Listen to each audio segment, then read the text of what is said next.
I believe that children that are being forced to be born, where their parents are not joyfully bringing them into the world and out of force, is going to cause undue trauma and suffering. That's my nightmare, is more suffering. An anger, the middle finger yelling and screaming out their window when I'm waving my flag, honking my horn with the posters of Planned Parenthood, mostly kills blacks. Power hungry, I would describe them as greedy. I would describe them as control freaks. As if I'm a terrible person, a monster, or somebody who wants to control them or control their body. So in some ways I can sort of understand men, right? Because I can see through the lens of like, well, we're trying to control the women. We own the women. They will do what we want them. Over 2,800 babies were aborted per day in the United States. There is a flash of life at the moment of conception.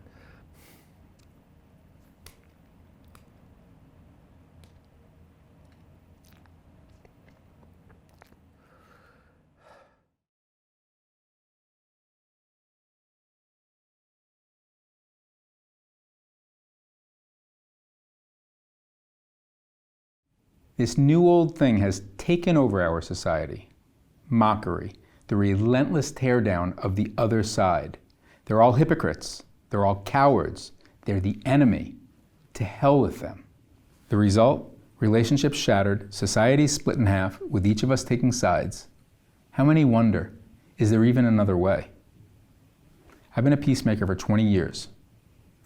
There's another way.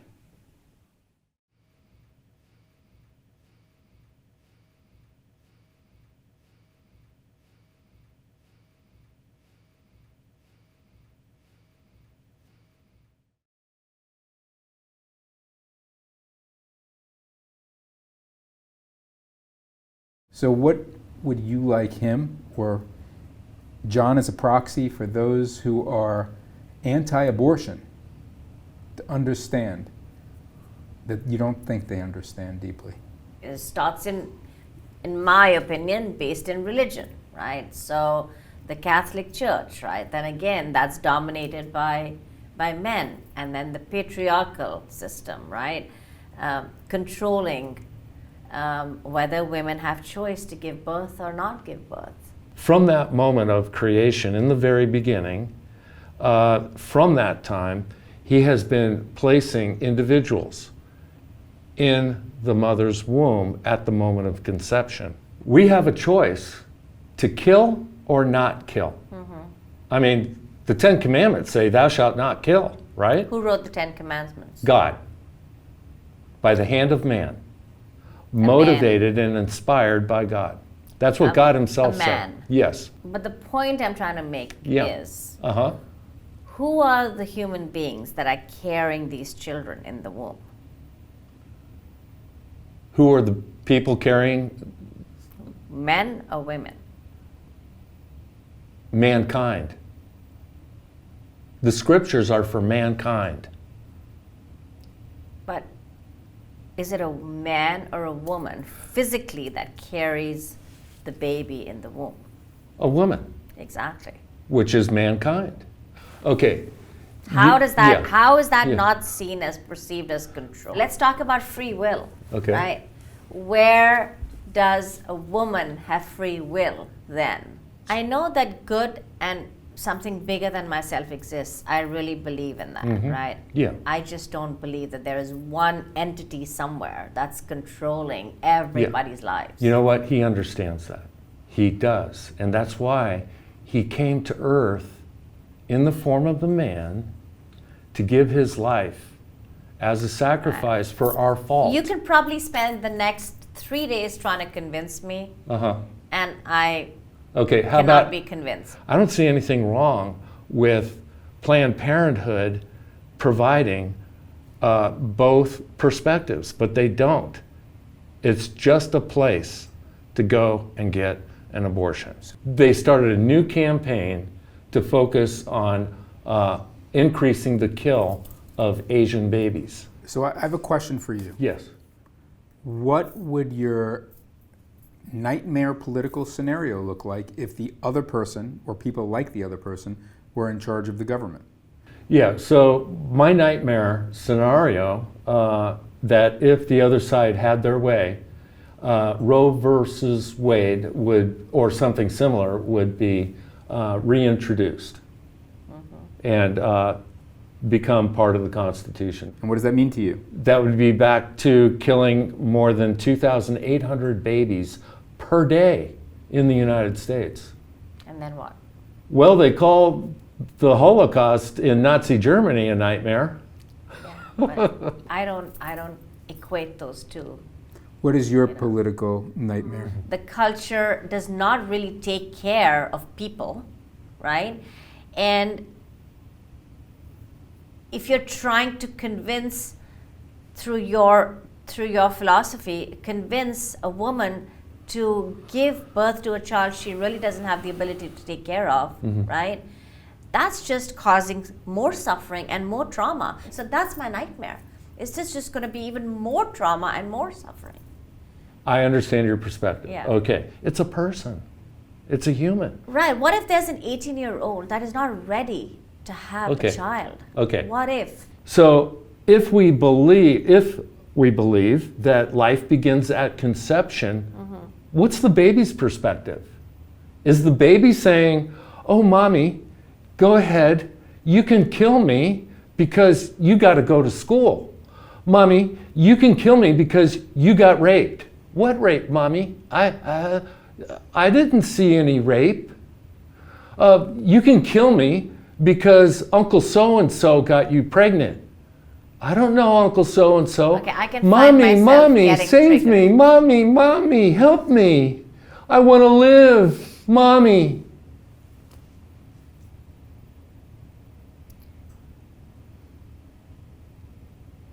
I'm finding myself getting triggered now because you're even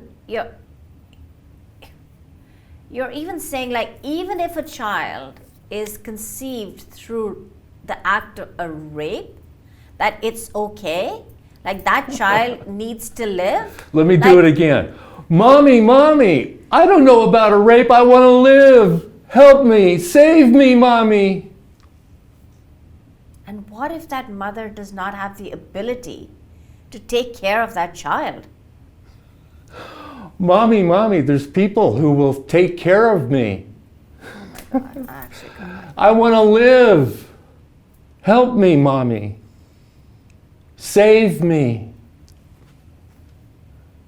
I'm going to let this go a few more minutes and then we're going to switch to a different model. But I do want this to go because this is the way people speak with each other. This is the way people have conversations. But I do find myself speechless because it's like, how do I get you to understand that a woman that did not put herself in the situation of being raped or being raped by some member of her family, right, that committed incest, and that's just, I'm just taking a small portion. You're talking about the unborn. I'm talking about a woman that's standing there, that's born, that's lived, say 18 years of her life, right? What about the value of her life then?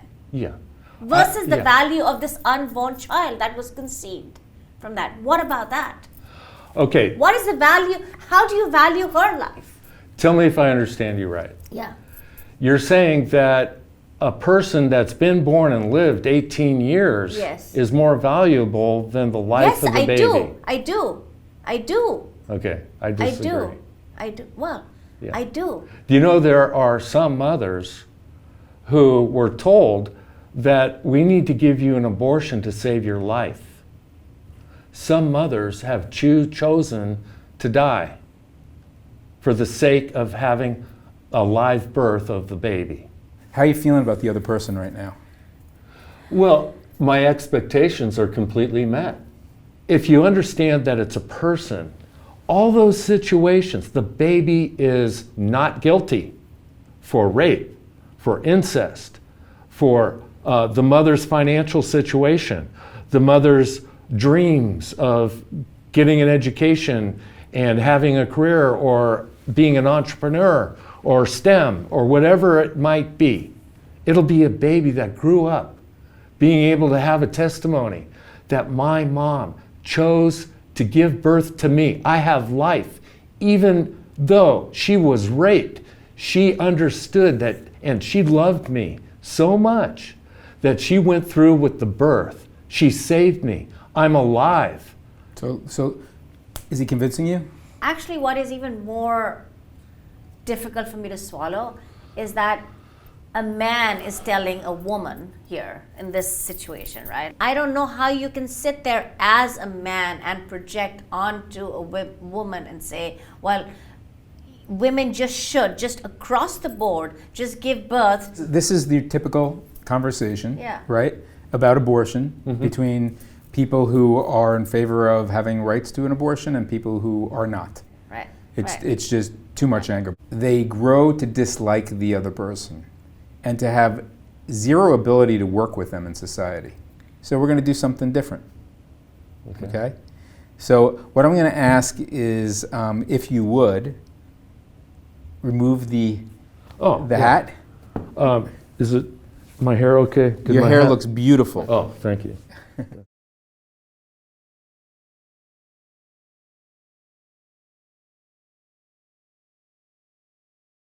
John meet Schena. Schena meet John. I like you both. Okay? Yeah. I think you're both, in my own view, good, kind people with big hearts. That's my perspective from the outside. I agree. I want to start with the best question of all. What's beautiful in your life? What's beautiful in your world? If I was living, on an island just with my husband and my children, I would just be happy. But the most valuable connection for me is the one that I have with my children. Yeah, and to watch them grow and succeed and flourish and do good in the world, actually do good in the world. You want to tell them about how many children you have? I like to say I have 3. My oldest passed away just about 2 years ago.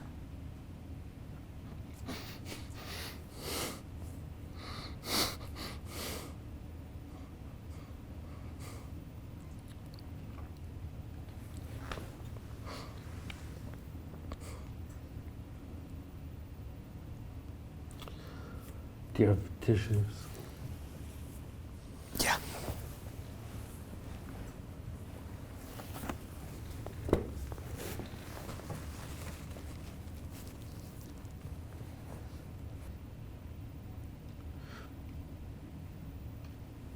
Is it all right if she tells you a little bit about him?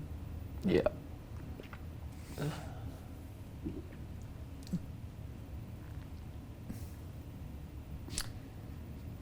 Kabir was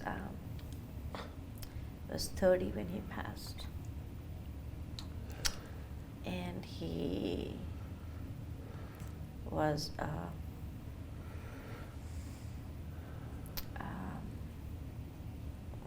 don't know,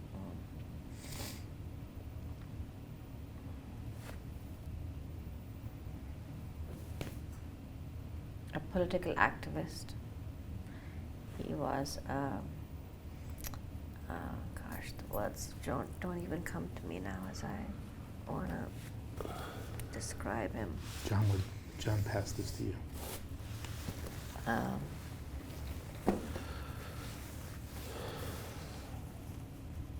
He was a warrior.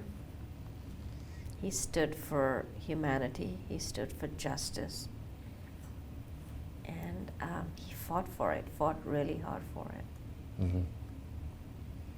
And he did not, I knew as when he was a little boy that he was not going to fit the mold. And highly intelligent human being. Very compassionate, very kind. Yeah, those are the ways that I would How did he die? He collapsed in front of my eyes with an asthma attack on Thanksgiving weekend 2 years ago. And somehow, if you connected Kabir to participating in this. Is that right? I mean, we were formally scheduled to have it on a day a couple of weeks ago, Mm-hmm. and it was Kabir's birthday. It was, yeah, the day before Kabir's birthday, yeah. And you were ambivalent about that. Mm-hmm, mm-hmm. And then you thought, you know what?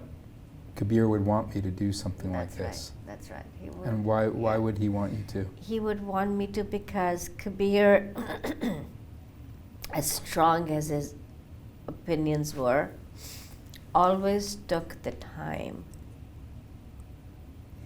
to sit down with people, to understand them. And he would just spend hours and hours and hours to try to understand every perspective that anybody would have.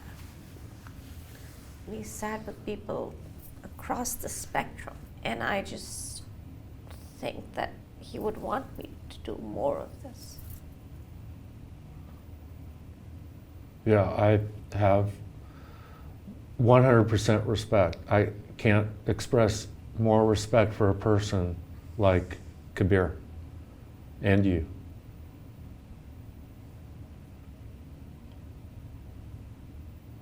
You want to share what's been a difficult experience in your life? It would be the loss of a house. It's where our family lived together for many years. I had to keep refinancing because I had no income from rent. I would love to buy the first house that I remember, when I was a kid. We moved out when I was only about 6 years old. I was 6. You've talked to me about the connection you had to your family, to your dad and to your mom, Yeah. and how powerful that is to you still in your life today. Having not been married and not have had children, that is your family. Yeah. You had shared with me that you're 67 years old, Right. and that yet still you want to have 12 children. Yes. So And why is that? because of my admiration and my hopes and dreams of having the kind of family that I experienced with my mother. And so your house represented a connection to this family. Yeah, because the relatives would also come this way. They would come and visit, and the house was filled with memories of our relatives there. And you lost the house. Yes. Could you each tell a short story about something from your life that helped shape your politics, particularly around abortion? It all started in college. In my sophomore year, I became alive. I was touched by the Holy Spirit, the living Holy Spirit talking to me. As I read the scripture, it was like it was talking to me. It's not like reading a book. I was invited from a friend at church, you might not like this, to hold a picket sign and walk back and forth on the sidewalk in front of Planned Parenthood. You also shared with me that your sister, Mhm. something about you have a sister? Yes. Yeah. Okay. Yeah. Her name is Barbara. And I got this message on Facebook. And it said, "I'm pretty sure I'm your sister." And this is 3 months after my mom passed. What does this mean with respect to abortion to you? 3 days after the birth, my mom gave up her baby girl. Can you imagine? Her firstborn, a baby girl. So I love Barbara. I met her 2 sons, the whole family, the grandchildren, everything. And I'm so glad she was born. And here's what's ironic. She's the one with the huge family, 2 sons and 8 grandchildren. My other 2 brothers didn't even want to talk to her.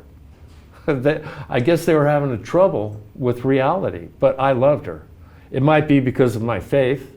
It's really interesting story that you told, because it was going to be a similar story that I told. I married my husband 22 years ago, and I was introduced to his aunt who lived out in Massachusetts, who helped raise him.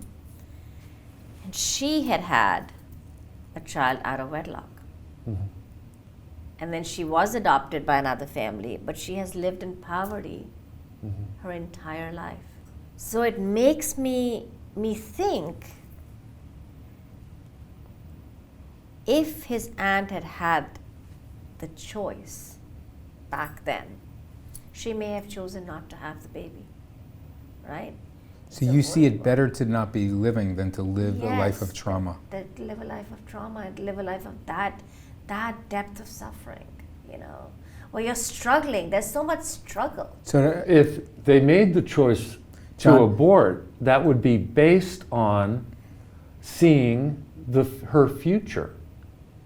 Okay? You would have to say, the mother would have to say to herself, oh, I can see the future. So No, John, but the mother could ask, like, am I able to support this child? So I don't That's want this the to be a mother is debate right asking, now. right, So yeah. John, I don't want this to be a debate right Okay. now. This is an inquiry into what motivates her. Okay. And what motivates her, whether Okay.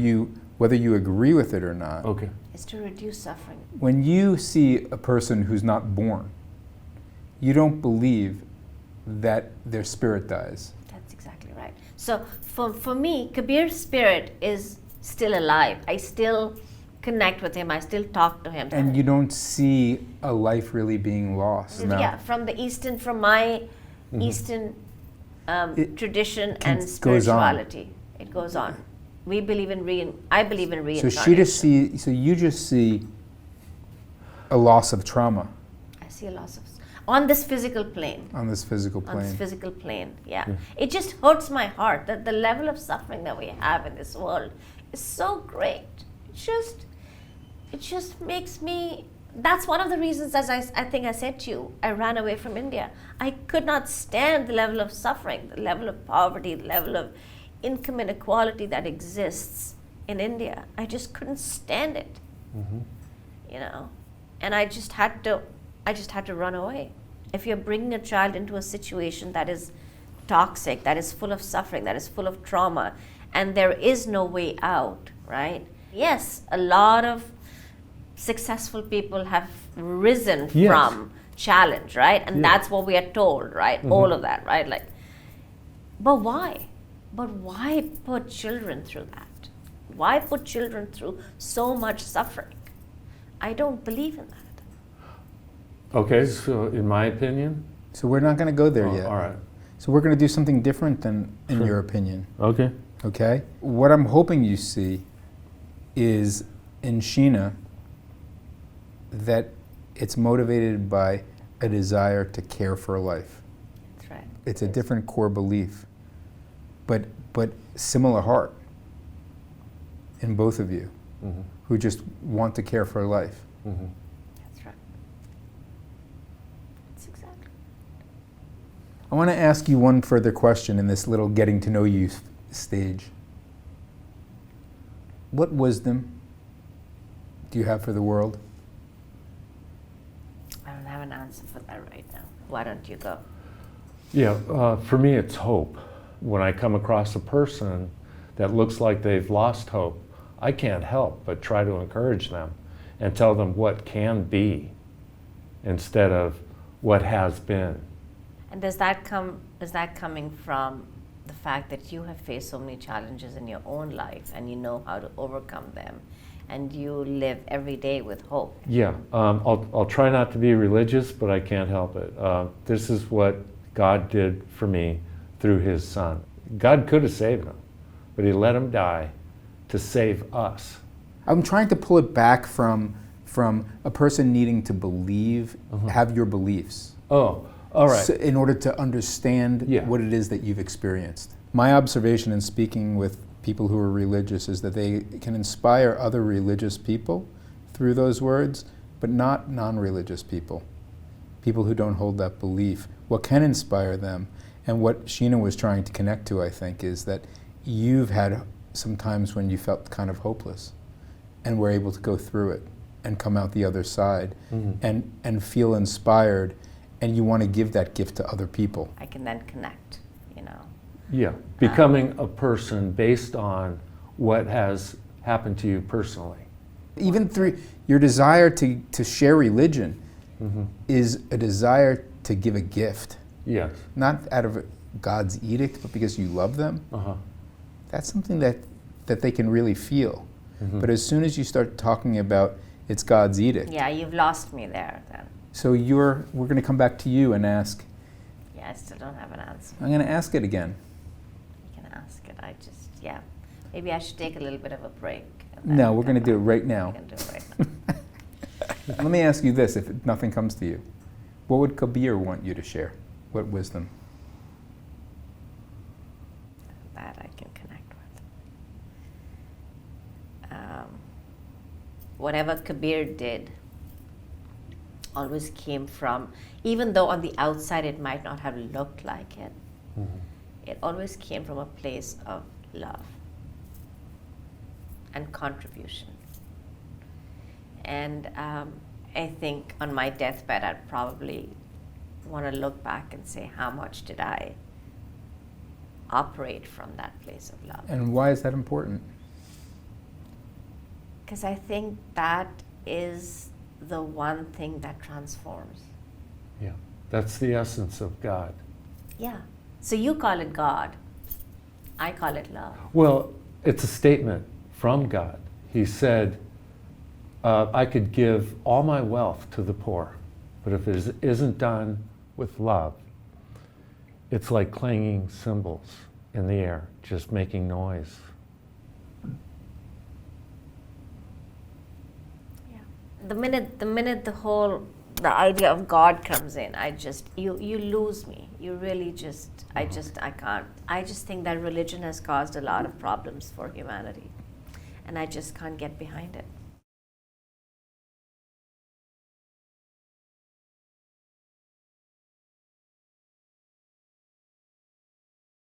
We're going to have a different kind of political conversation now, where you're going to be asked to listen and to listen carefully. Listening is kind of a secret way to love somebody. Mm-hmm. And so that's the way they experience it if you really, really hear them. So my question is, who is willing to listen first? Oh, I'm happy to listen. Okay. Yeah. Okay? Okay. So my question for you, John, Mhm. is what do you want her to understand? I want her to understand that life begins at conception, And why the is that? reason Yeah. is because an abortion is killing once and for all the only opportunity for that person to have a life. Why does that matter to you? Because I want that person to have a chance to live, whether good or Why? bad. Why? Everybody should be given a chance. Why? Why do you care about that? Because life is a gift. I don't think you can experience or empathize fully with compassion my feelings. Okay, to understand the depth, it would be like, this is cruel for me to say, but it's like it would be like me losing my own child. I don't want to sound cruel, but it's that kind of feeling because it's a person. And that's the only way you can really feel what I feel. You can just But reflect that back. would require a change of your values, which are the deepest part of our heart. Than No, say it what we wouldn't do. make it change in our values. I want to disagree with that. It would be a change in her beliefs. You guys have very similar values. You both value life. I mean, it is just obvious. It's screamingly clear. Oh, right. Yeah, our values are the same in that Yeah, regard. yeah. It's So just it's belief. It's and- just a belief. Yeah, so I think you were attempting to connect with my grief and my pain Yes. and my loss of losing my child. Mhm.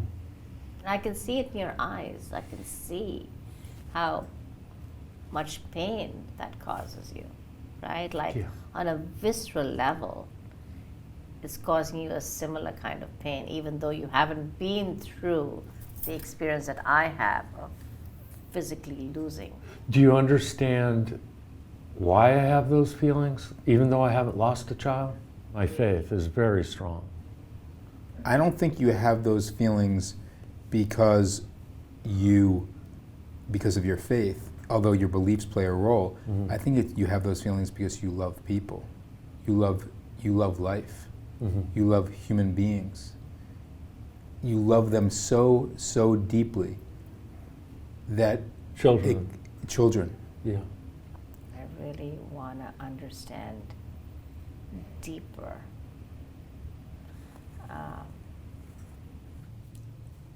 Given that you don't have children of your own, right? Or you don't, right? Yeah, you don't Right. have.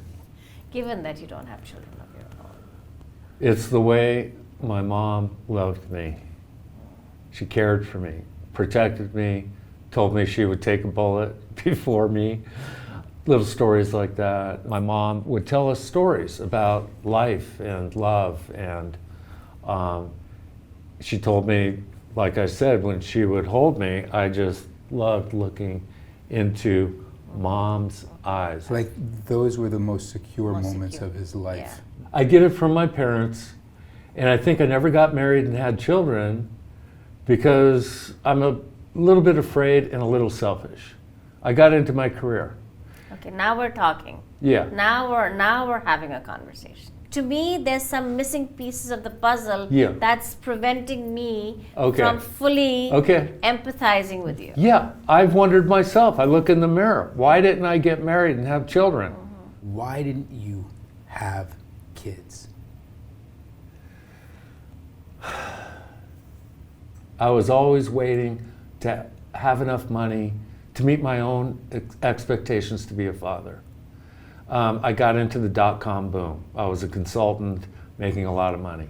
But you didn't care as much about the dot-com boom as you do kids. I mean, look at the depth with which you love kids. Do you feel somehow, and I'm not trying to be a therapist or anything, but do you feel like somehow you got stuck in like a time warp of like how your mom saw you and you kept being in search of feeling a certain way when you were in the company of women? So I have a bit of an issue with this. She's trying to understand. We're offering reasons that he's not articulating. Okay. But I could say no, that's not. I'm going to about it. offer one guess, okay? I'm going to ask you, were you made fun of as a kid? Yeah. I was always last pick. Yeah. So I'm a pretty big guy, but my- I didn't have a lot of coordination. you've told so me a they- lot about your life, Uh-huh. and it seems to me possible that God offers you the ultimate security, and your mom offered you the ultimate security in a very unstable world. And you've referred the womb to me as the most safe place in the world. Yeah. You've said that to me, that Yeah. there can be no greater, safer place in the universe except with God than the womb. Uh-huh. And so I'm wondering if motherhood, parenthood, and God are all the same. offer you something of Security. amazing That's depth security. and security. That's safety and security. when you just didn't have it. True. Yeah. Yeah, when I was teased at the bus stop, I'd sleep in and stay at home with Mom. Yeah. That's the missing But piece of the puzzle. I don't know. But That you was- asked the question though, right? And it was masterful in the way that you did, right? Now I can understand. Now I can get why your attachment to God and religion runs so deep, right? It's almost like to return to that. This Yeah. is your way of like returning to that, the deepest level of security and safety, and you want that for everybody. Yeah, if I had the money, I'd buy all 6 homes that my dad bought. Right. Yeah. So the homes symbolize for you safety and security in Yeah. the same way that your mom did. The faith did all Yeah. of that, right? Yeah, that's where And I that's what experienced keeps love. giving you. So he's awesome love. replacing It's the like word for security, but he's replacing Love. the word security with love. You connect with love and hope, and that's what keeps you going day Yes. after day after day after day. And I think you want that for everybody. Yes. Does that ring true? Yeah, they're in the safest place in the universe, in the womb. Okay. Thank you, John. Yeah. I'd like to switch to you hearing Schena for a moment, okay? Yeah. I want you to understand her beliefs so that you can feel what she feels. Can okay? I say I'm in total agreement with the suffering in the world? I don't want you to agree, Okay. and I want you to refrain from disagreeing, because when you agree, Yeah. you actually deprive the other person of being heard. It skips the step of them being heard. Okay, so once she's speaking, Okay. she wants to be understood. I don't have much faith that you could really understand the perspective of a woman who wants to have the choice, because I think women are not given the opportunity to nurture and take care of children in the way that we are innately built to do so because of all of these external pressures, right? I'm going to stick with the choice one for a moment. I want you to talk about, so he can understand, what it's like for you to not have a choice about these things. I don't want him to just use the word choice and autonomy. I want him to experience what it is to not have a choice. If you are free, that's where you can live your best and most joyful life. Yeah. From a place of freedom. I want to be more specific though, because to me, hearing it, it's quite abstract. I'm telling you, Right. you're pregnant, there's a baby inside of you, it's your responsibility to bring that child into the world. You may not have an abortion. You may not make that choice. Tell me what the problem is with that. Gosh, that makes me just so angry. Why? It makes me angry. Like, no, you don't get to tell me what I do with my life and my body. Why? Oh my God, I can't even articulate. Well, try. Jeez. Because you have a person here who wants to understand it. I don't want to be the cause of suffering. I don't want to be the cause of trauma. Why would I want to do that to another human being? No. And I see so many traumatized. So the lack of choice means that you are going to be the Right. one who is causing Yes, suffering. Yes. And so what does it feel like when I say, no, I'm sorry. I've this. You And will. how do you, as a man, first and foremost, get to decide that? You don't get to decide that. This is my life, my body. I get to decide I want to that. know. I want to know how it makes you feel. Can you not tell that it? I know it. It makes appears, me But I want to understand livid. why. Why? Go further. I understand that you don't want to cause suffering. I hate being. But there's something about the physical body, right? I want to understand what it means, where I say, no, you're going to grow that baby. And yes, I'm a man who's saying it. Why does that bother you? I can't. I don't even have the words. Oh, I don't even have the words. You don't get to do that. Do I get to tell you what you do with your body? No, you don't. Because you're not the one carrying the child. And you have the audacity to tell a woman, you have this child because I tell you to do so. Because I have made that rule. That doesn't fucking work. I hear that. And what I want you to do, if you can, Yeah. is provide men, John, something that he can relate to that feels like that. Imagine if somebody threw you in prison, right, against your will, right, and you didn't have the choice to ever come out of that prison. What I've heard is also, imagine being put in a straitjacket, Exactly. like where you can't move, You where can't your move. body is not You yours have no in fucking any choice. way. Imagine that, and living like that. I wouldn't wish that on any human that- being. How would Yeah. you feel if I threw you in a prison So I don't cell? want him to answer that right now, okay? Right. Because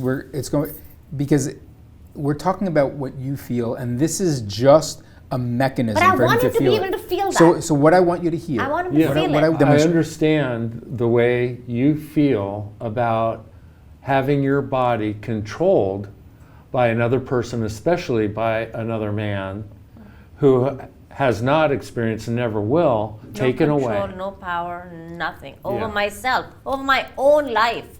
This Yeah. is my life. Uh-huh. I'm talking about my life because giving birth to this child is going to determine the rest of my life because I'm Right. going to be a parent for the rest of my I life. agree. I said that myself, yeah. Having a child will change So everything. it's just a tip, okay? Yeah, okay. If you say I agree, Mhm. you're then speaking with your own agenda. Oh. and you deprive the other person of what you were doing, Oh, okay. which is understanding them. Uh-huh. Just stay with her. That's how you're going to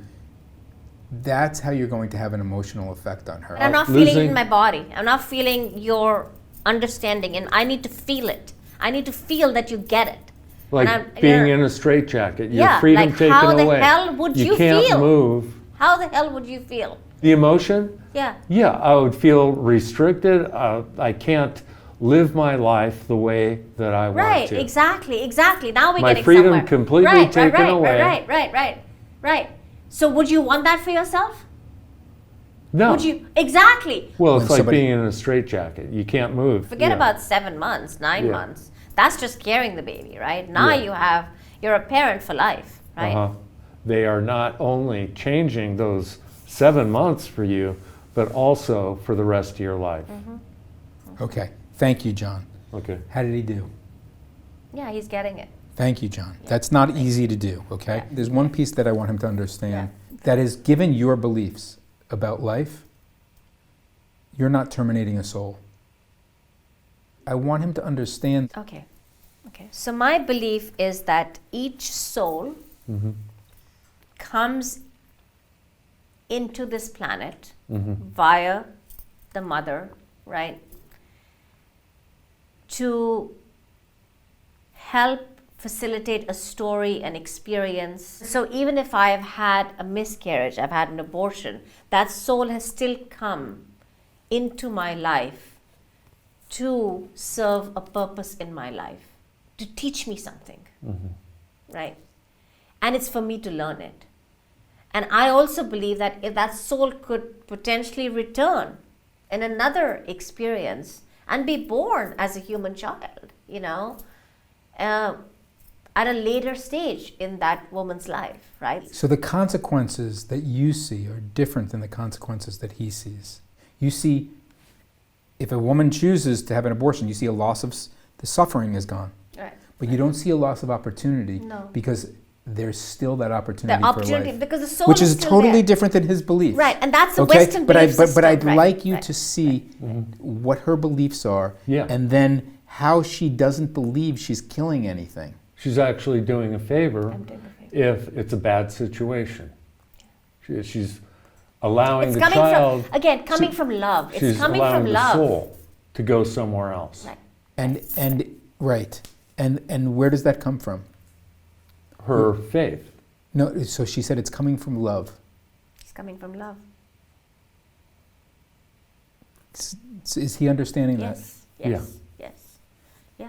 Well, I am learning a lot about your perspective on the issue and your faith and your love and that. But mostly, I'm learning the skill of communication, to understand and to not create a wall. Yeah, thank you for that articulation. Yeah. What you did is not easy. Around this subject, we're not done. We have one more exercise, and it's the big one.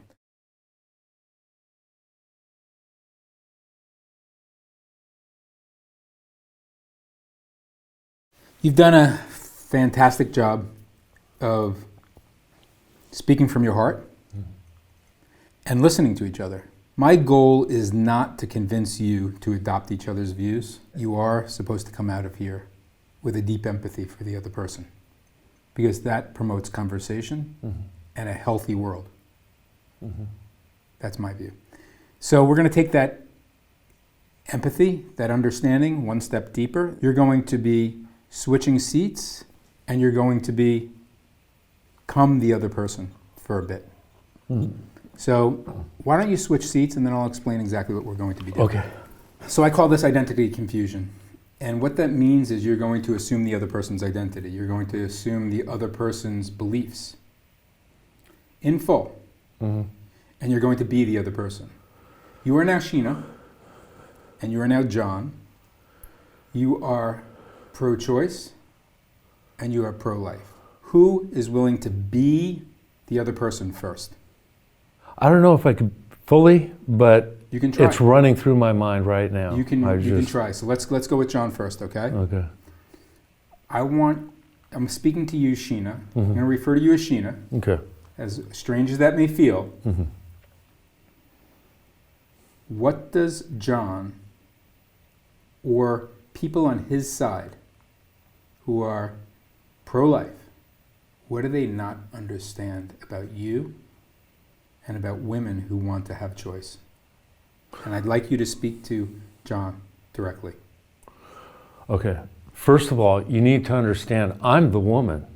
It's my body. I'm the one who is pregnant. I have the life or the baby, whether you want to call it that or not, whatever it is, you have to understand that I'm the one that needs to decide whether it's going to come into this world or not, because it's going to affect not only the baby for the rest of its life, but also me for the rest of my life.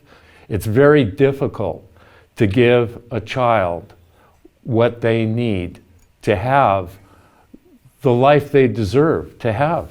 And there are many situations where it would be imperative not to bring the child into the world. The suffering would be so great, not only to the child, but to me as a woman and my life. Thank you. Thank you. Wow. Schena, you really are standing for choice, a woman's choice, to bring forth life based on the circumstances and the situation and the autonomy that a woman should have to bring life forth into the world as it currently is. Is John understanding you at the depth you're feeling it? The pain that you have, the pain that you see in the world, and your concern about bringing a child into the world with trauma? Not completely. John doesn't understand that every woman has a very unique situation. So, do you want me to give an example? Yeah. Okay. Move John. Okay. So, for example, what can you say about a woman who is living in the Tenderloin and she gets pregnant with her friend in the Tenderloin? They're on drugs and they don't know better and they're trying to stay warm, and she got pregnant. She wasn't expecting that. She obviously can't afford it. She's on drugs. That baby could be born with disease and become what they call a crack baby, affected for the rest of their life with emotional problems that not only affects that person, but everybody around them. They might even become a criminal, a burden upon our society, not only with the hospitals, but with crime and criminal activity and just contributing to the problem. It just makes things worse. The whole world. Do you understand that people have unique situations? You're trying to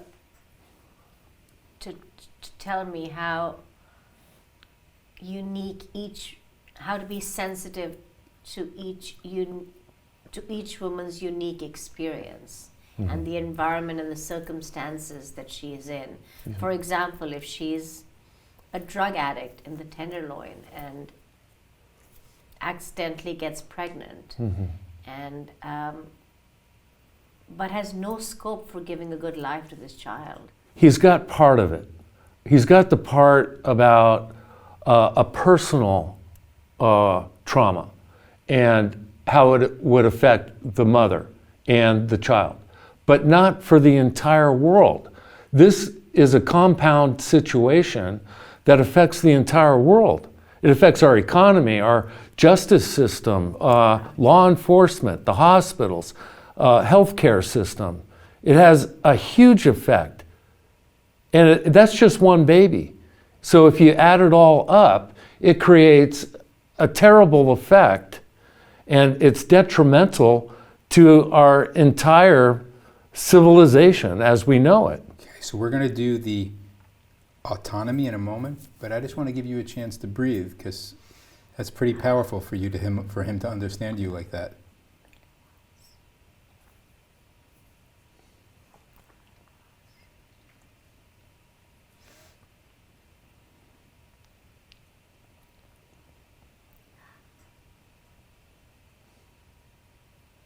Okay. Sheena, could you express about the autonomy piece, why that's important to you? What does it feel like when you don't have the choice? I mean, what are we going to have left if a woman can't make the most important decision that she can ever make in her life? I feel angry that that would be taken away. Yeah, I'm hearing the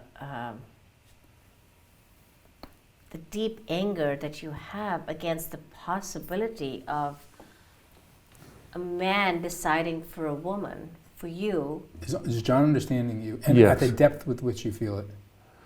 A little more about the anger would help. You feel like you feel that the visceral anger of feeling restricted, like like you're being like you're in a straitjacket, and you're feeling the anger of not having the freedom to even escape that. There's no escape for you in that.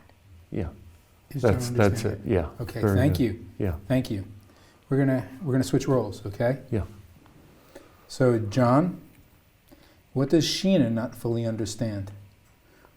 How are you not understood by the other side, those who are pro-choice?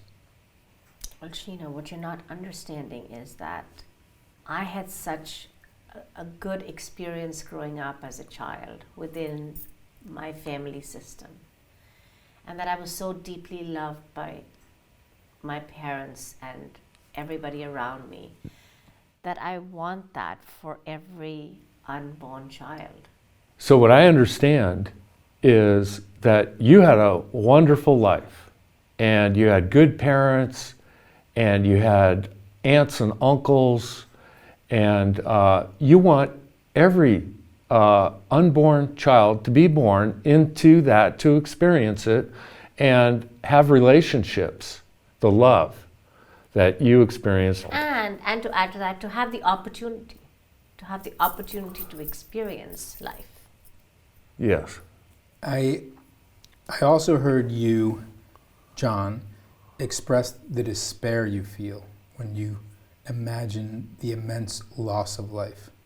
Yeah, it just Per feels day. so unbelievable to me that so many, like, I just see it as like people just dying, like real people just dying, 2,500 people just dying every single day because of choices women are making, and I don't know what to do about that. You believe that life begins at conception, once and only once for a soul. And therefore, you feel great distress for those souls who have lost the opportunity to live. John, is Sheena understanding you? And I really want to ask, at the depth you're feeling it, Just the enormity of how many lives are being lost. does Sheena understand why you're fighting for this like you are? Why you have flags on your car? Why you have signs on your car? Why you sometimes yell at people?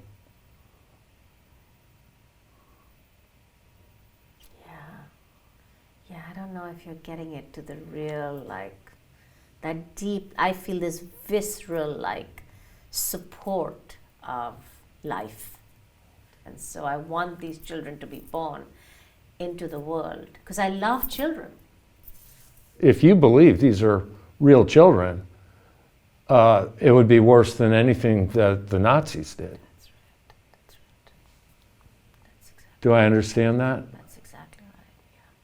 That's how I'm holding it. Is Sheena understanding you? Yeah.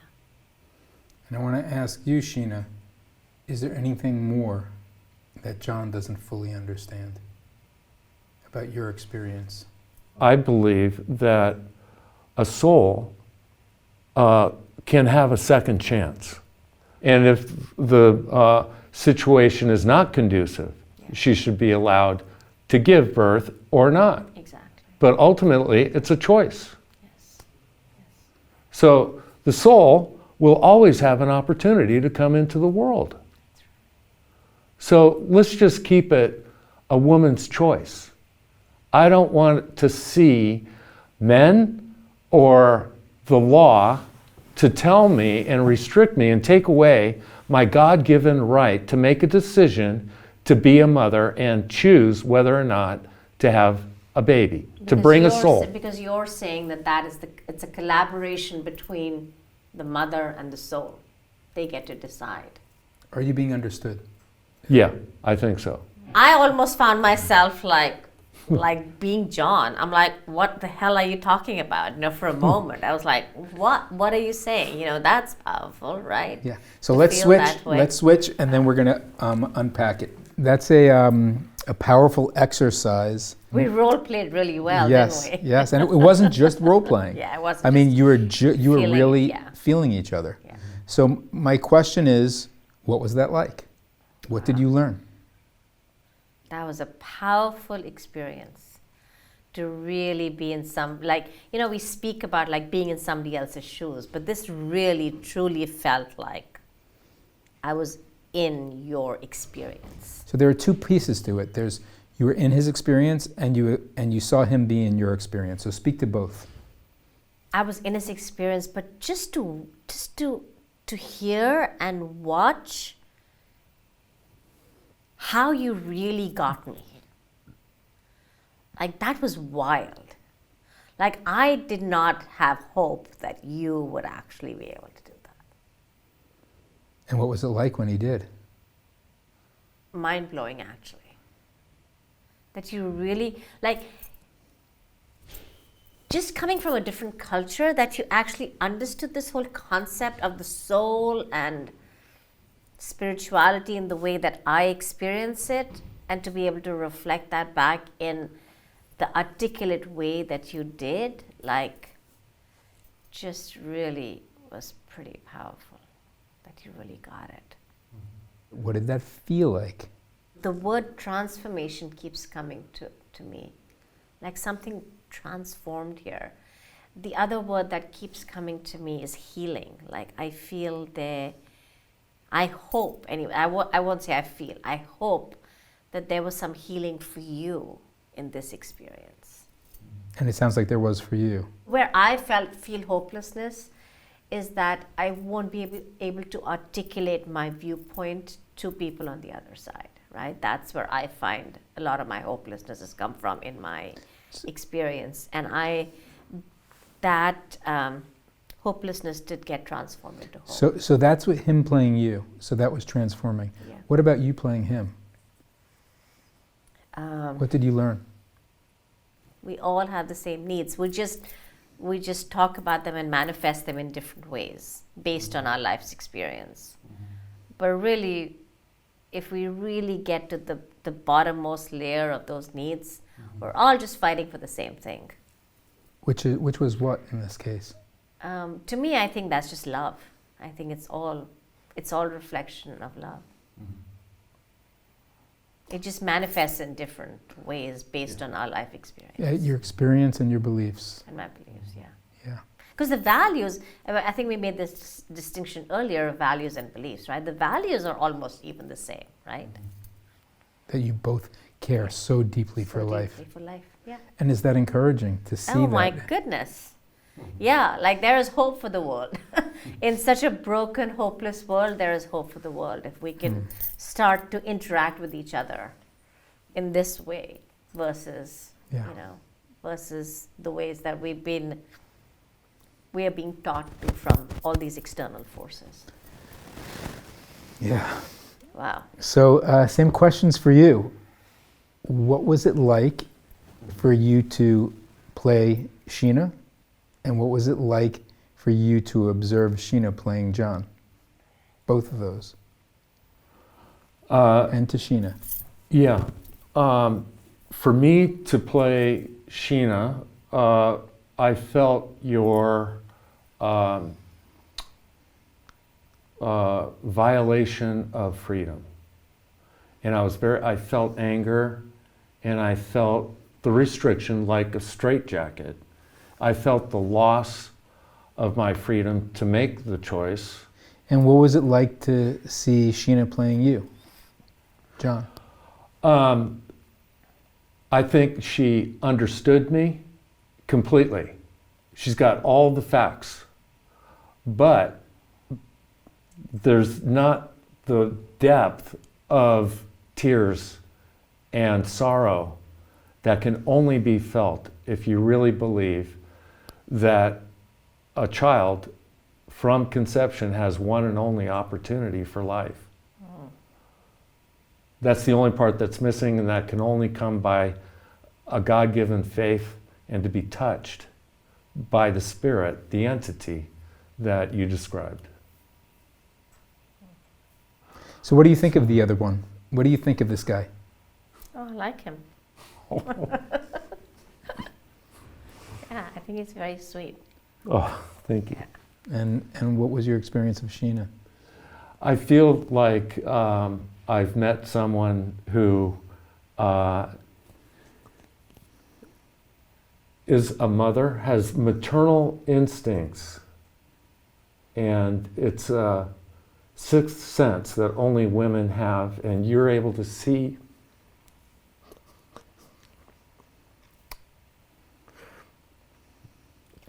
me like only a woman, a mother, a maternal person can see me and understand me. And It must feel good. yeah, I think my mother never, she didn't put it into words. We never had a deep conversation about what we talked about today. But she understood, she knew, but she never put it in words. Yeah. What did you, if anything, learn about the discourse in our country? We started with one conversation, which was obviously not so productive, and we ended with a different kind of conversation. I believe that what's really necessary is that each one of us is in touch with our humanity and not at the effect of external powers to be that are trying to control the narrative, that are trying to control people for their own selfish motives and purposes. When we are connected to each other on this human level, it doesn't matter whether you're Republican, whether you're Democrat, whether you're black or white, or whatever you are, right? Because if we're giving our power up to people that don't really have our best interests. People meaning politicians, media. It doesn't serve us. It doesn't serve the people, the common people, to be at odds with each other. So I just feel like if this can be replicated millions of times over, we would be, within one generation, we would be living in a very different world. Yeah. And then actually, that conversation that I'm worried about, like the current context of the culture and how terrible it is to bring children into this world, we might actually be building a better world to bring children into. Oh my goodness, imagine that. Mm-hmm. Thank you. And what about for you? I know you've experienced a lot of negative interactions with the other side, yelling, people giving you the finger, vandalizing your car, people physically hurting you at times, and you had a very different experience here. Our world would be a much better place if we came from a place of love, where we understand by listening to the other person, and that we understand that we can communicate peacefully and productively from the foundation of love. And human connection, deep human connection. Yeah, there are a lot of things that we have in common that we talked about. Yeah. I mean, despite love, I mean, just the situations and what we believe, we have a lot in common. That never would have been known if we were like we were in the beginning, just presenting our case and without listening. And not having curiosity about the other person's life, right? Yes. Yeah. And what do you think about the political structure? I think it's very difficult for politicians to come from that foundation of love and empathy and understanding and listening. It's very difficult because the politician is in front of the media and they have a constituency, and they need to get their voters. That's their ulterior motive, that's their agenda. So they're behaving like we did in the beginning. During our private interview, John Yeah. said something like, imagine if two politicians expressed their love for each other.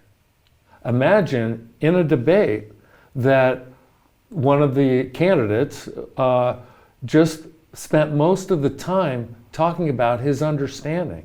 I wonder what support they'd get. They wouldn't get as much support from their side. Constituents. Yeah, they'd get support from the other side. And I think the calculation that people have made is that that's not a winning strategy. You came here at a cost to yourself. Right? Somewhat doubtful that the other person's going to understand. Maybe you'll get doxxed. Maybe people will be angry with you on your own side. Maybe people on the other side will come after you. There is a risk, definitely. And you did this anyway. You did it because you care. You care for our society. You also care for your causes. Both. But you gave of yourself for other people. It's a pretty great thing. So thank you. Oh, thank you, Larry. And so let me ask you, how is this for you? Hopeful, like this is an irreconcilable difference. Abortion. People say you cannot reconcile that one. Well, I don't think either of your beliefs were changed, but God, you were softened. And if people are softened to each other, there's nothing that they can't accomplish. We offered no tangible solutions to the problem of their world. In fact, finding solutions was never the focus. So what did we accomplish?